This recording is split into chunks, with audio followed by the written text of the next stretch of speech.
कुमार नाम है मेरा और आप देखना शुरू कर चुके हैं नौकरी तक, जो मेरा यूट्यूब चैनल का नाम है। तो आज बात करेंगे बजट का, जो 2023-24 का बजट पास कर दिया गया है। उसमें आपके लिए क्या है, गरीबों के लिए क्या है, किसान के लिए क्या है, नौकरी वालों के लिए क्या है, सीनियर सिटीजन के लिए क्या है, सब किसके लिए क्या है, आसान शब्दों में बजट पर बात करेंगे। तो मोदी सरकार ने 2024 के लोकसभा चुनाव से पहले अपना आखिरी पूरा बजट पेश कर दिया गया है। वित्त मंत्री निर्मला सीतारमण का कहना है कि कोरोना महामारी और रूस यूक्रेन युद्ध के बावजूद भारत दुनिया की सारी बड़ी अर्थव्यवस्था में सबसे तेजी से बढ़ने वाली अर्थव्यवस्था है। तो बजट में क्या क्या बात कहा गया, आसान शब्दों में हम लोग बात करेंगे। तो आते हैं बजट के आंकड़ों पर। बजट में आंकड़ों की बात की जाती है। तो सरकार का जो कुल आय है यानी कुल इनकम है वो 23,30,000 करोड़ यानी 23,30,000 करोड़ है। इसमें से 20,90,000 करोड़ टैक्स से जमा हुआ है, यानी जो हम लोगों ने टैक्स दिया वो है 20,90,000 करोड़। ये 2022-23 का जो बजट था उसके बारे में बात किया गया और 23-24 का बजट पेश किया गया। और सरकार का जो कुल खर्च है वो 41,90,000 करोड़ है, यानी सरकार का खर्च 41,90,000 करोड़ और सरकार का इनकम 23,30,000 करोड़। यानी ये तो वही बात हो गया कि इनकम अठन्नी का और खर्च रुपया का, यानी इनकम तो कम है और खर्च इतना ज़्यादा रहा। हर साल की तरह इस बार भी बजट घाटे का बजट रहा, जो हमेशा से इंडिया का इतिहास है कि बजट घाटे का बजट रहता है, क्योंकि इनकम है 23,30,000 करोड़ और खर्च है 41,90,000 करोड़। तो हमारे जीडीपी का 6.4% बजट घाटे का रहा। और मज़े की बात यह है कि सरकार का भी यही टारगेट था कि हमारा बजट का घाटा इतना ही रहे और इतना रहा, तो इसमें कोई अजूबा बात है नहीं। अब आगे बात करेंगे। और सरकार का आगे लक्ष्य क्या है, सरकार का आगे लक्ष्य यह है कि ये जो घाटा जीडीपी का 6.4% है ये घटकर बजट घाटा 4.4% तक लाया जाए। तो इसमें किसके लिए क्या है उस पर बात करेंगे। तो सबसे पहले बात करेंगे नौकरी पेशा वालों के लिए, जो नौकरी करते हैं उसके लिए क्या है। तो उसके लिए 7 लाख यदि आपका सालाना इनकम है, नेट इनकम, तो उस पर टैक्स नहीं लगेगा, जो पहले 5 लाख था। अब क्या किया गया, थोड़ा बढ़ा दिया गया है, लेकिन उसमें थोड़े चेंजेज भी आ गए हैं। क्या चेंजेज आए हैं, तो पहले 5 लाख तक था और उसमें 1.5 लाख तक निवेश कर सकते थे, यानी इन्वेस्टमेंट कर सकते थे, बचत कर सकते थे, उस पर भी टैक्स नहीं लगता था। अब उसको पूरी तरह से हटा दिया गया है, यानी आप बचत करें या जो भी करें 7 लाख तक टैक्स आपको नहीं देना है। यानी पूरी तरह से सरकार लोगों को बचत नहीं करने के लिए बोल रहा है। अब बचत नहीं करने के लिए बोल रहा है तो आप क्या करेंगे, खर्च करेंगे। खर्च करेंगे तो आपका पैसा इकोनॉमी में सर्कुलेट होगा और फिर क्या होगा, इकोनॉमी बढ़ेगा। सरकार का वही मन है कि इकोनॉमी बढ़े, तो आप बचत करें ना करें उससे टैक्स स्लैब में कोई फर्क नहीं पड़ेगा। 7 लाख तक आपका इनकम है तो आपको टैक्स नहीं देना पड़ेगा, जो पहले 5 लाख था और साथ में 1.5 लाख तक आप यदि इन्वेस्टमेंट करते थे, जैसे पीपीएफ या अदर स्कीम था जो कि इसके अंतर्गत आता था, उसमें निवेश करने पर आपको टैक्स नहीं देना पड़ता था। तो ये बात हो गई नौकरी पेशे वालों के लिए।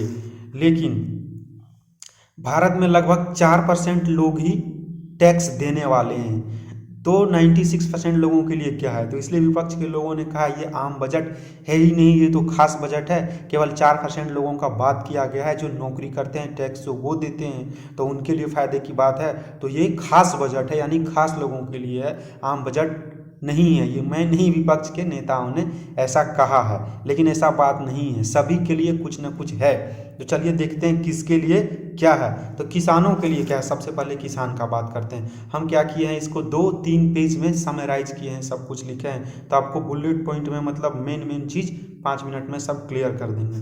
तो किसानों के लिए क्या है, तो किसानों के लिए 20 लाख करोड़ रुपया का बजट रखा गया अलग से, जो सरकार बैंकों को देंगे और बैंक किसान को लोन के रूप में वो पैसा देंगे। लोन के रूप में यानी किसान क्रेडिट कार्ड या यंत्र खरीदने के लिए इस प्रकार के लोन दिए जाएंगे।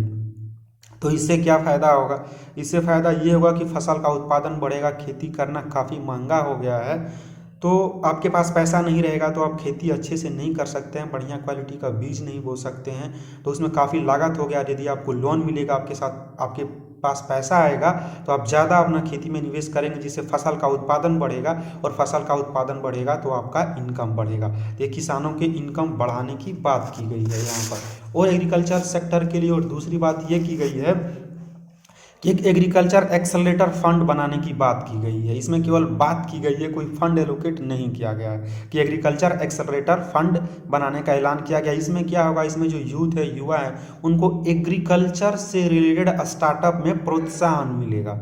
उसके बाद 10,000 करोड़ रुपया 10,000 करोड़ रुपया शुगर मिल के लिए, यानी जो चीनी मिल होता है उसके लिए दिया गया। ये भी सीधे सीधे किसानों की बेनिफिट के लिए ही किया गया। इसमें भी फंड का आवंटन किया गया है 10,000 करोड़ रुपया शुगर मिल के लिए।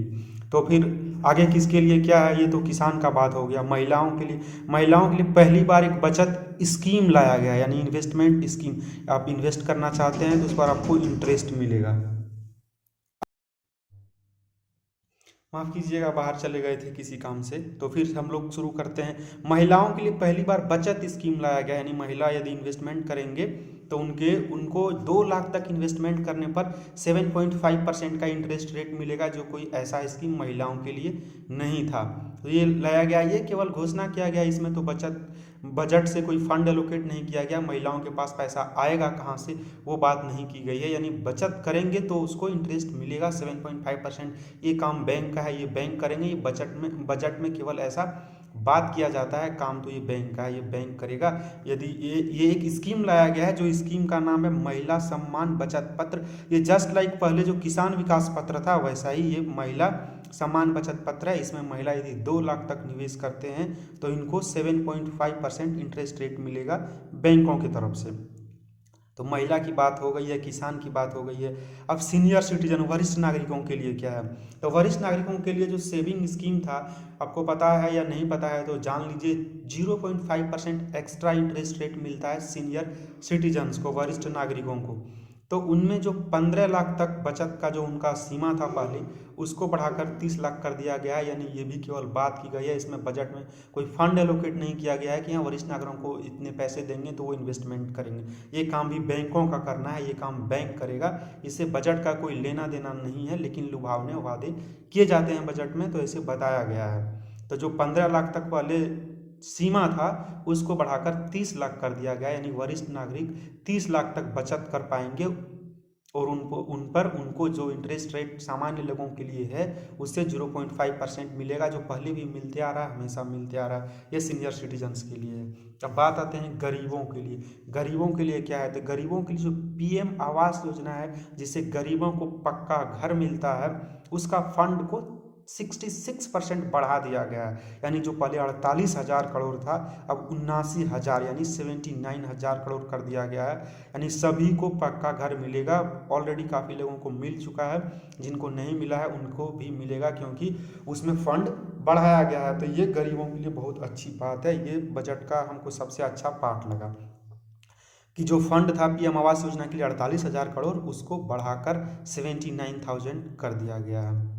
और बात की गई कैपिटल एक्सपेंडिचर का, तो कैपिटल एक्सपेंडिचर में जो पहले 7.5 लाख करोड़ रुपया का बजट था, उसको बढ़ाकर 10 लाख करोड़ कर दिया गया है। तो ये कैपिटल एक्सपेंडिचर क्या है, इससे लोगों को क्या फ़ायदा, इससे देश को फ़ायदा होगा।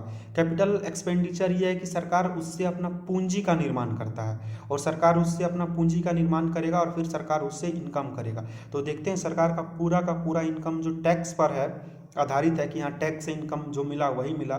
तो कैपिटल एक्सपेंडिचर यानी सरकार अपना पूंजी बनाएगा, उससे इनकम होगा, तो उसमें सभी लोगों के लिए फ़ायदे की बात है। तो इसमें क्या होगा, जैसे सरकार नया बिजली घर बनाया, बांध बनाया, बिजली उत्पादन हुआ, फिर उसको बेचा तो उससे इनकम हुआ, सरकार का पूंजी हो गया। जैसे बैंक है, सरकार का पूंजी है, बैंक से जो इनकम होता है वो सरकार को देता है।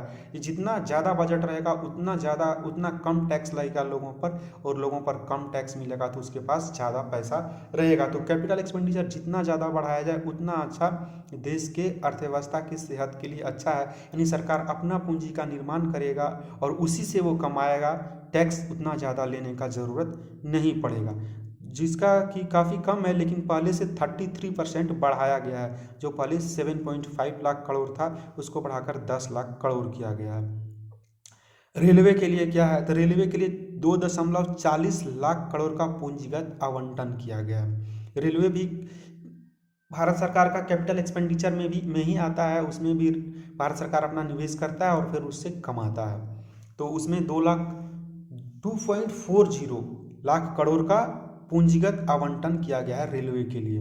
जो कि अब तक का सबसे बड़ा आवंटन है। इतना बड़ा बजट कभी नहीं मिला था रेलवे के लिए, सबसे बड़ा है। और नया नया क्या क्या बनाया गया है उसके बारे में थोड़ा बात कर लेते हैं। तो 50 नया एयरपोर्ट बनाने की बात की गई है। 157 यानी 157 नए नर्सिंग कॉलेज बनाने की बात की गई है। आदिवासी इलाकों में 740 नए एकलव्य मॉडल आवासीय स्कूल खोले जाएंगे, ऐसा बजट में कहा गया है, जो कि स्पेशली आदिवासी एरिया में खोले जाएंगे। और इस स्कूल के लिए 38,000 शिक्षकों की भर्ती होगी। यानी अभी इसमें काफ़ी लंबा समय लगेगा, पहले स्कूल खोले जाएंगे और फिर उसमें 38,000 शिक्षकों की भर्ती की जाएगी। तो मोटे मोटे तौर पर बजट के बारे में ही बात किया गया। आपको कैसा लगा कमेंट सेक्शन में ज़रूर बताएं, और यदि अच्छा लगे तो चैनल को सब्सक्राइब करें। Thank you so much for watching this video. Thank you.